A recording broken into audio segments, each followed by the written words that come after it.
O conteúdo a seguir apresenta temáticas sensíveis, como descrições de violências físicas e sexuais.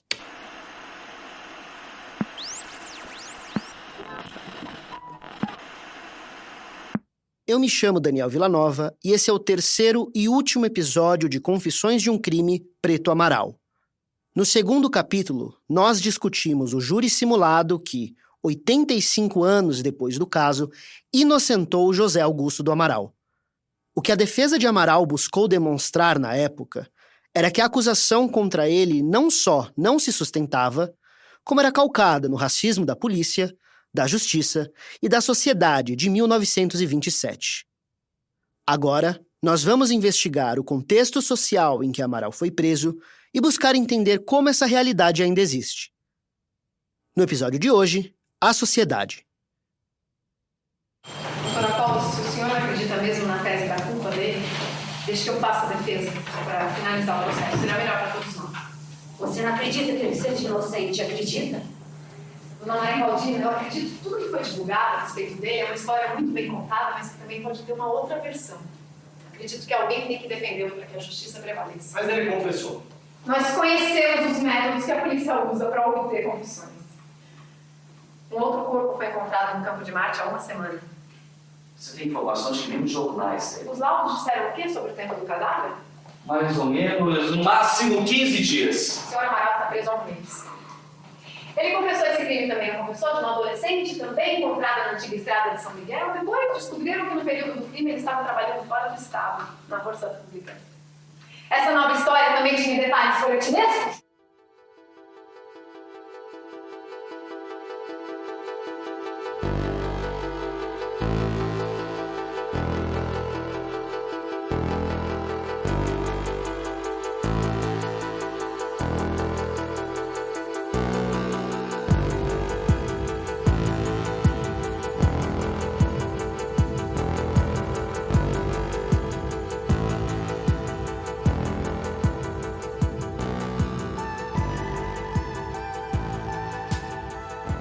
Isso que você acaba de ouvir é um trecho da segunda montagem da peça Os Crimes do Preto Amaral. Conforme nós falamos no segundo episódio, essa peça foi concebida pelo diretor Paulo Faria e por seu grupo de teatro Companhia Pessoal do Faroeste. Paulo foi um dos idealizadores do júri simulado e foi também a primeira pessoa que a gente conversou em todo o processo do podcast.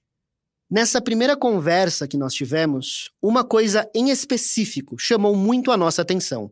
A gente fez a peça, era um elenco todo branco, só tinha ou um homem negro. Esse que você está ouvindo é o Paulo Faria. Trazer essa paleta da época sobre racismo e eugenia.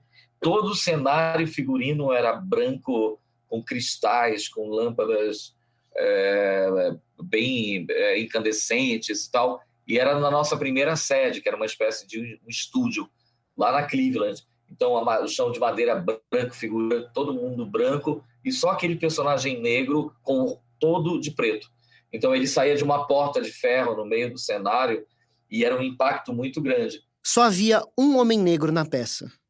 No júri simulado, a única pessoa negra foi o ator que interpretou Amaral.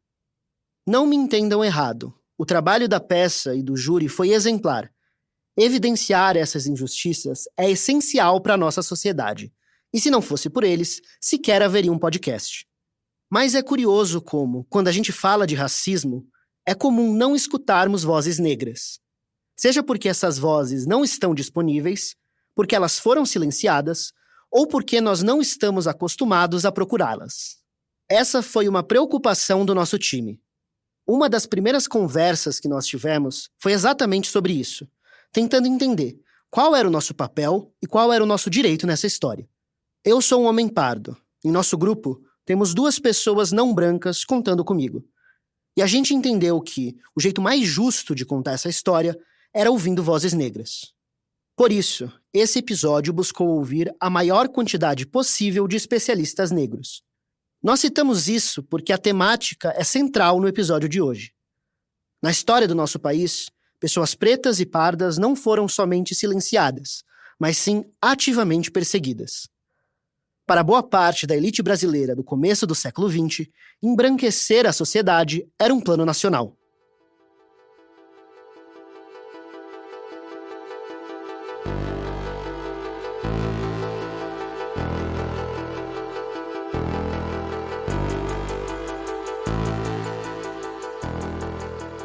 No Brasil, a escravidão foi abolida no dia 13 de maio de 1888. O processo todo, entretanto, é bem complicado. Não há como negar que o fim da escravidão foi algo positivo. Só que a maneira com que tudo foi feito e as consequentes lacunas sociais que foram ignoradas pela elite brasileira tornaram a abolição um assunto complexo. A abolição, ela foi importante para os negros. Quem está falando aqui é o Paulo Campos, historiador e autor de uma tese de doutorado sobre Preto Amaral. Para a ideia de cidadania, para a ideia de democracia. Contudo, a gente não pode ter uma visão romântica da abolição, né?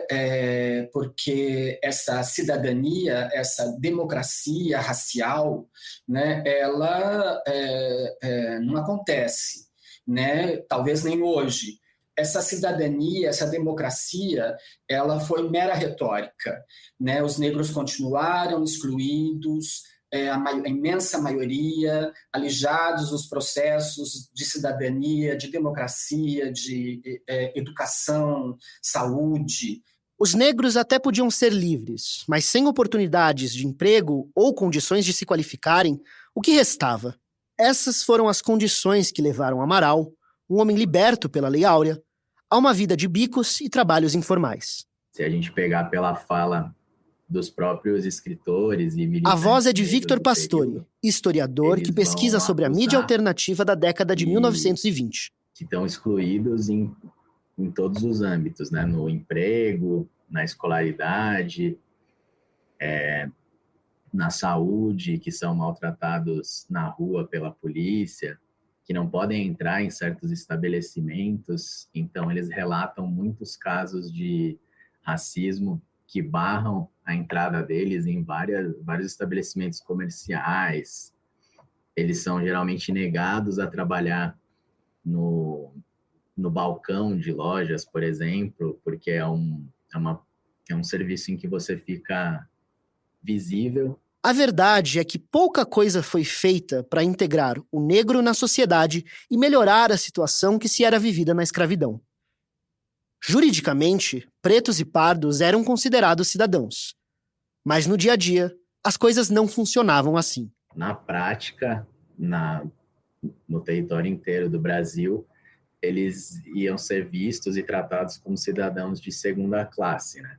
Então, seja através de barrando o voto, que foi feito não com o caráter racial explícito, mas o voto, ao ser proibido para os analfabetos, e a maioria da população negra na época não teve oportunidade de escolaridade, acabou excluindo, de fato, a população negra, por exemplo, da participação política. A pergunta que se faz é: a sociedade estava preparada? Resposta: não. Esse é Natanael Santos, historiador e criador do canal Jornada na História. Prontas para receber aquelas pessoas? Não. Por isso que você vai ter uma grande massa partindo e morando em situações precárias. Pessoas assim, morando em cortiços, algumas infelizmente partindo para o princípio da prostituição, algumas agindo na ilegalidade, outras tentando arrumar empregos mais práticos para poder tentar sobreviver, mas a realidade que muitos conheciam era a da escravidão. Quando acabou a escravidão, ok, e agora? Para onde eu vou? Você está livre, mas agora se vira, agora dá teu jeito. Na época, o Brasil, e especialmente a cidade de São Paulo, viviam um período significativo na história do país.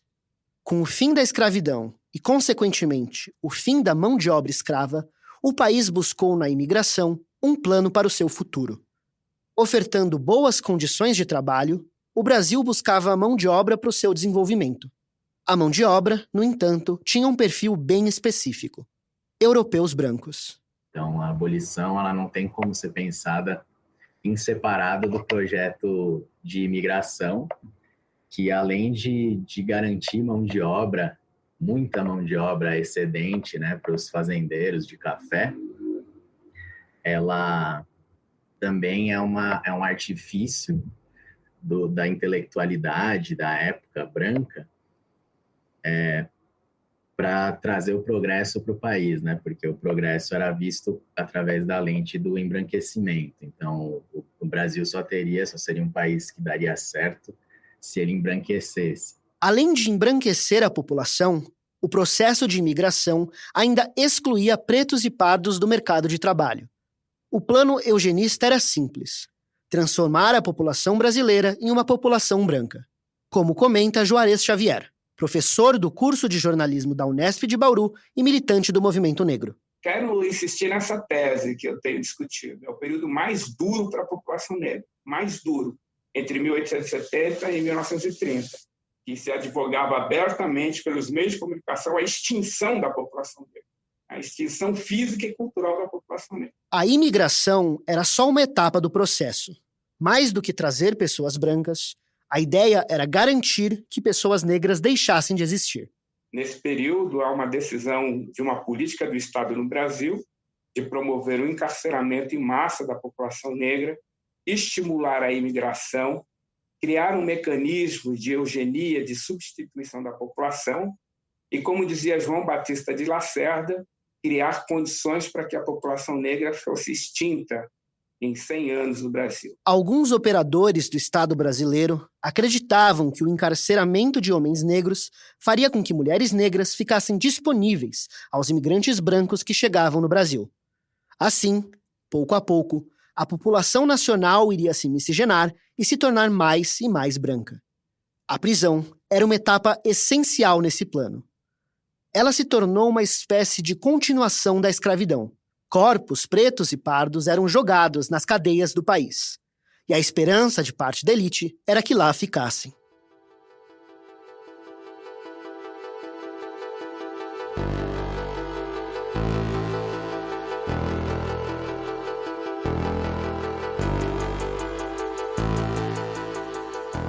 O projeto de embranquecimento do Brasil podia ser claro, mas ele ainda precisava ser justificado. O Brasil estava saindo do Império e adentrando a República. Essa era uma oportunidade perfeita para a elite brasileira moldar as novas estruturas sociais que surgiam e estabelecer o novo funcionamento da sociedade nacional.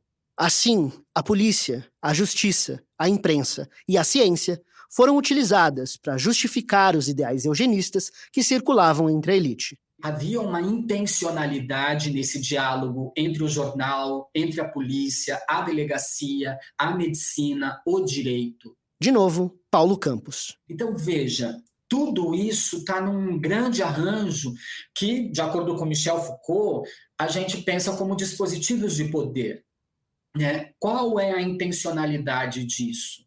Né? O que esse discurso visa promover? Neste cenário, a culpa de Preto Amaral era uma evidência valiosa.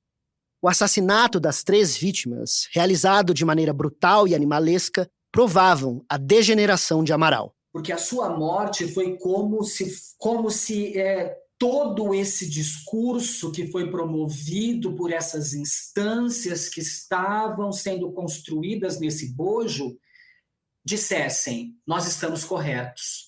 Né? A nossa ciência, né, nos permite afirmar que esse homem, sim, é um degenerado.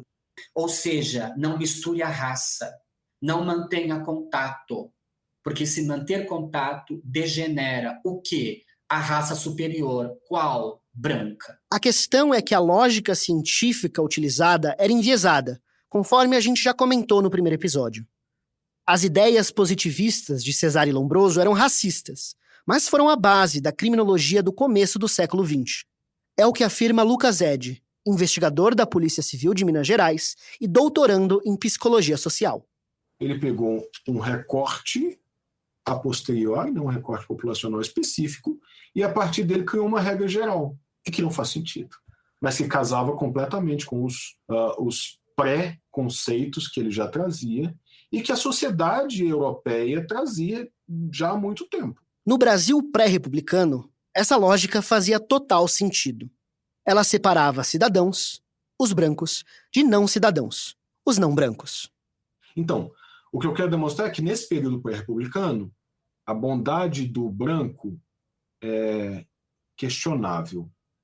A maldade do negro é sabida a priori. Se um branco está fazendo algo esdrúxulo, talvez ele esteja fazendo algo errado. Se é um negro que está fazendo algo incomum, ele com certeza está errado. Com todo esse panorama, não é surpreendente que tenhamos estruturas sociais racistas. Eu repito isso sempre. A polícia não nasce no espaço. A gente não vai buscar os nossos policiais em Marte. Eles saem daqui. O policial sou eu. O policial é você. O policial pode ser qualquer pessoa, né? Então ele carrega para dentro da corporação, e a corporação também vai reforçar em alguma medida, mas ele carrega preconceitos que ele já traz porque são socialmente compartilhados. A noção de que preto e pobre é criminoso é antiga e foi propositalmente trabalhada e incentivada. As nossas instituições de justiça, da polícia ao judiciário, estão todas contaminadas, seja de forma consciente ou não. Ainda hoje, assim, o judiciário é muito contaminado, né, pelo racismo, por... Mais uma vez, Victor Pastore. Especialmente porque também tem poucas pessoas negras lá, né, que chegam nessas posições, porque a população negra e pobre em geral também tem pouca capacidade de acesso ao sistema judiciário, a uma defesa decente, né, a lutar pelos direitos por essa via. Se em 2021 essa herança social ainda é viva e presente, que Chance Amaral e tantos outros pretos e pardos teriam em 1927.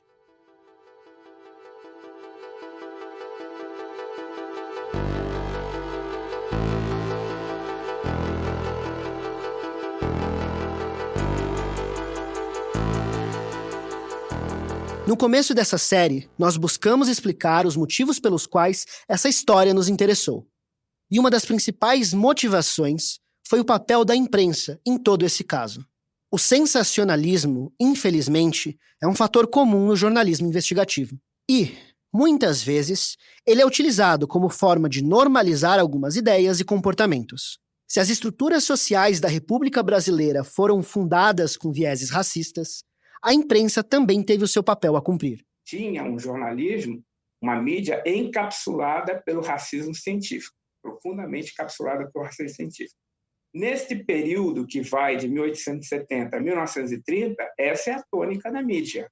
A mídia aposta nisso, a mídia defende a vida da imigração, a mídia defende a exclusão da população negra no mercado de trabalho. A época que Juarez cita é um período de transformações na mídia brasileira. Os jornais se tornaram empresas, sociedades anônimas com acionistas, anunciantes e lucro. E a visão que é reproduzida nas páginas dos jornais é a visão dessa elite. Só que o jornal também encontrou outro público importante para sua sobrevivência. É o que comenta Marialva Barbosa, jornalista e fundadora da Associação Brasileira de Pesquisadores de História da Mídia. Há também um público improvável, né? Um público de pobres, de pessoas de menor poder aquisitivo, de analfabetos, de pessoas que não sabiam ler. Então, os jornais eles vão desenvolver muitas estratégias para capturar esse público, né? Seja colocando muitas imagens, né? Para a leitura ser também, sobretudo, visual. Uma leitura que era também falada, né? Que era lia-se em voz alta, lia-se para o outro, partilhava-se leituras. O jornalismo de sensações se torna, então, a tônica da mídia brasileira. Os crimes eram descritos com detalhes e minúcias. E o trabalho do repórter não era só dar a notícia, mas sim construir uma narrativa. Ele vai descrevendo minuciosamente, quase que se fosse um romance policial, né? A cena da tragédia que se deu, ou seja, reconstruindo por imagens e imaginação, porque o repórter não viu a cena. As descrições torpes dos assassinatos, as fotos das vítimas expostas e, após a prisão de Amaral, a maneira com que o homem era descrito. Tudo isso foi fundamental para a prisão dele. O que a mídia fez naquele momento e faz até hoje... Aqui, Lucas Ed. É criar esse campo de necessidade. Então, primeiro, a exposição das imagens, a descrição do crime, né, da maldade, da iniquidade daquele ato, gera um campo de necessidade. Nós queremos quem fez isso. E a gente quer quem fez, a gente quer esse sujeito aqui. Para te mostrar que naquele momento da história, qualquer sujeito que fosse apontado como aquele é o cara responsável por aquela foto que você viu no jornal 4 dias depois, ele estaria socialmente condenado. Que ele fosse negro, de ocupação discutível, tanto melhor. Monstro, fera, diabo negro, tucano, sinistro estrangulador. Esses foram só alguns dos apelidos que a imprensa deu a Preto Amaral. Eu vou ler um pequeno trecho do Estado de São Paulo, do dia 5 de janeiro de 1927, alguns dias depois de Amaral confessar os crimes. A polícia está de parabéns, desde ontem, pelo desfecho feliz que teve a Delegacia de Segurança Pessoal, no trabalho das pesquisas para a descoberta do hediondo crime de que foi vítima um desventurado menino na estrada de São Miguel, pouco além do bairro da Penha.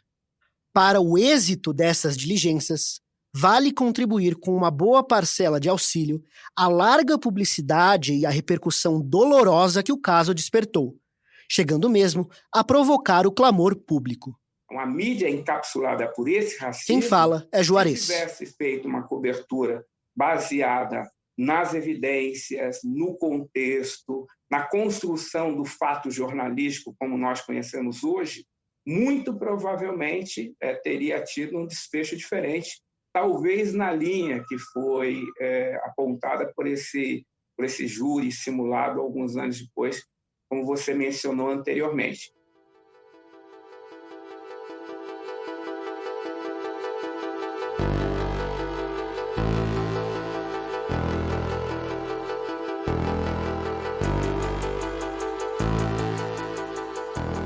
Tanto a imprensa quanto o Estado falharam com Preto Amaral. A culpa dele se torna secundária, frente aos inúmeros processos que tornaram uma investigação e um julgamento justo impossíveis. O Brasil jamais chorou os corpos negros mortos na escravidão. E, ainda no dia de hoje, continua a ignorar os problemas raciais sistêmicos que existem.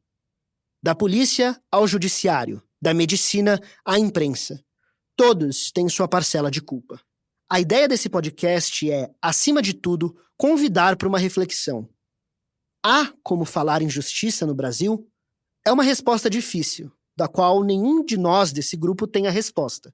O que nós temos certeza, entretanto, é que essa pergunta precisa ser discutida.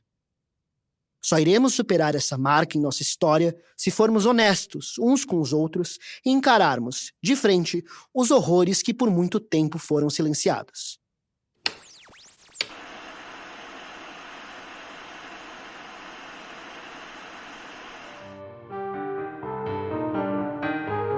Esse podcast foi uma produção dos alunos de jornalismo do 8º semestre da Universidade Metodista de São Paulo de 2021. Produções de Amanda Caires, Daniel Villanova, Laís Bento, Luísa Matos e Milena Ota. Orientação da professora Filomena Salemi. Edição de som de Yu Higashi. Confissões de um Crime, Preto Amaral.